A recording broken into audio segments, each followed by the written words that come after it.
नमस्कार, आदाब। आज शस्त्या का, चूंकि गंगा जमुनी तहजीब की आज जीत हुई है, तो इसको जश्न मनाने का वक्त है हम सबका। जिस तरह से आज फुरकान भाई ने कहा कि आज बिन बुलाए इतनी बड़ी जमात जनरल बॉडी मीटिंग आई है, तो आज इस पहले जनरल बॉडी मीटिंग में मैं इस्लामिक कल्चरल सेंटर के, आज तक चूंकि मेरी आदत हो गई थी, पिछले 2 महीने से मैं सदर उम्मीदवार कह रहा था, आज मुझे फख्र है इस बात का कि आप सब ने सलमान साहब को सदर बनाया।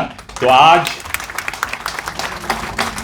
आज मैं डायस पे मौजूद जनाब सलमान खुर्शीद साहब का तमाम जलसे में मौजूद सभी लोगों की तरफ से, सभी मेंबरान की तरफ से इस्तकबाल करता हूं और सदर मोहतरम इस्लामिक कल्चर सेंटर के जानिब से आप सबका शुक्रिया भी अदा करता हूं।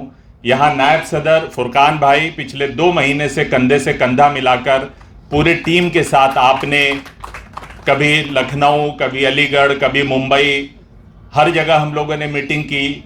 ये पूरा का पूरा पैनल जो सर ने सबको, कई बार सर ने कहा कि भाई पैनल को मैंने नहीं सेलेक्ट किया बल्कि पैनल ने मुझे सेलेक्ट किया, तो मैं इस पैनल का भी तहे दिल से शुक्रिया अदा करता हूं कि आपने एक ऐसे इंसान को सदर के तौर पे चुना जिसको आज न सिर्फ इस्लामिक कल्चरल सेंटर के अवाम ने, मेंबरान ने चुना, बल्कि आज पूरे हिंदुस्तान के लोगों में ये एक मैसेज है कि सलमान साहब अब इस्लामिक सेंटर का जो बका है, जो इस्लामिक सेंटर का कद है, उसको और बढ़ाएंगे। और आपकी सदारत में सर 4 चांद लगेगा इस्लामिक कल्चर सेंटर में। जो काम अभी तक नहीं हुए, उम्मीद है कि आपकी सदारत में वो काम होंगे।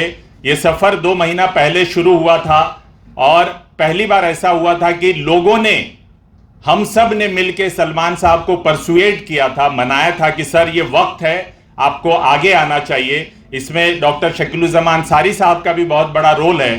जो वक्त, वो वाकया मुझे आज भी याद है सर, इनके शब्द जो है, जो अल्फाज हैं इनके, जब इन्होंने कहा था कि सलमान साहब अगर आरएसएस के लोग सेंटर पे कब्जा कर लेंगे और अवाम और आने वाली नस्ल जब आपसे सवाल करेगी तो आप क्या जवाब देंगे। मुझे लगता है कि ये वो जो ट्रिगर पॉइंट था जिसके वजह से सलमान साहब ने हामी भरी और आज हम सब यहां इस मकाम पे पहुंचे हैं। तो मैं तमाम इस्लामिक कल्चर सेंटर के लोगों को मुबारकबाद पेश करता हूं और पैनल के तमाम लोगों का शुक्रिया अदा करता हूं और सबको हार्टिएस्ट कॉन्ग्रेचुलेशन करता हूं और उम्मीद करता हूं कि जिस मकसद के लिए आप सब आए हैं, आप उस मकसद में कामयाब हो। जज़ाकल्लाह, बहुत बहुत शुक्रिया।